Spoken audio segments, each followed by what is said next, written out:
తిరుమల ఎంకన్న లడ్డు అంటే ఎంత పవిత్రంగా చూస్తాం మనమంతా. లడ్డుల చిన్న పలుకు కింద పడ్డ కండ్లకు అద్దుకొని నోట్లేసుకుంటాం. నీసు గీసు తిన్నా లడ్డు దగ్గర కూడా పోం. అసొంటి లడ్డూలు తయారు చేసేటందుకు జంతువుల కొవ్వు వాడిండ్రని ఖుద్దు ముఖ్యమంత్రి బాబు సారే అంటున్నాడంటే తిరుమల ఎంకన్న సన్నిధిలో ఏం జరిగింది నొద్దులో?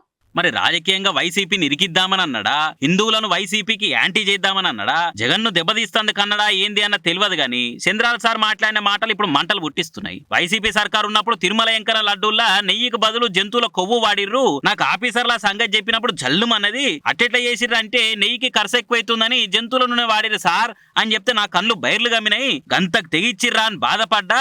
కానీ మేము అధికారంలోకి రాగానే తిరుమల ఎంకన్న లడ్డు తయారీల నాణ్యత పెంచినాము. కర్ణాటక రాష్ట్ర సర్కార్ నడిపించే నందిని డైరీ నుంచి నెయ్యిని తెప్పిస్తున్నాము. కడాన అన్న దానంలో క్వాలిటీ ఆఫ్ ఫుడ్ లేకుండా చేశారు. దేవుని దగ్గర పెట్టే ప్రసాదం అపవిత్రం చేసే విధంగా ఓసారి బాధేస్తుంది. నాసి రకమైన ఇంగ్రీడియంట్సే కాకుండా ఎనిమల్ ఫ్యాట్ కూడా వాడారని, ఏది గీకు బదులు.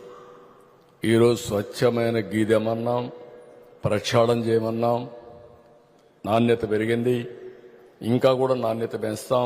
అట్లనే తిరుమల ఎంకన్న నిత్యాన్నదానంలో కూడా ఫుడ్ క్వాలిటీ పెంచినామని కూడా చెప్పుకొచ్చిండు సారు. ఇక సార్ మాటలైన వైసీపీలు బాబు సార్ మీద నిప్పులు కురిపిస్తున్నారు. దమ్ముంటే నిరూపించాలే, తడి బట్టలతో గుల్లెజోరి ఎంకన్న మీద ప్రమాణం చేద్దాం బాబు, నువ్వు సిద్ధమేనా టీటీడీ మాజీ చైర్మన్ వైవి సుబ్బారెడ్డి సార్ సవాల్ చేసిండు. అటు బీజేపీ కూడా అందులో నిజమెంత అన్నది విచారణ కమిటీ చేసి నిగ్గు తేల్చాలని డిమాండ్ చేస్తున్నారు. ఇటు కాంగ్రెస్ పార్టీ తరఫున షర్మిలక్క కూడా ఇది వైసీపీ టీడీపీలు ఒకరి మీద ఒకరు బురద చల్లుకునే కార్యమా, లేకుంటే నిజంగానే జగన్ సర్కారు జంతువుల కొవ్వునున్న వాడిరా అన్నది సిబిఐ ఎంక్వైరీ చేసి నిజం రావట్టాలని డిమాండ్ చేస్తున్నానికి వచ్చింది. ఇట్లా ఏపీలో ఇప్పుడు తిరుపతి లడ్డు రాజకీయ ప్రకంపనను సృష్టిస్తుంది. మరి నిజంగా కూడా జగన్ సర్కార్ హయాంలో ఎంకన్న లడ్డు తయారీలో జంతువులున్న కొవ్వు వాడిర్రా లేదా అన్న ఆంధ్ర సర్కార్ ఎంక్వైరీ చేయించి నియతుని నిరూపించుకోవాలి. లేదంటే కోట్లాది మంది భక్తుల నమ్మికను ఆగం పట్టించినట్టు అయితే చూసుకోర్రి అన్నట్టు భక్తులు కూడా డిమాండ్ చేస్తున్నారు.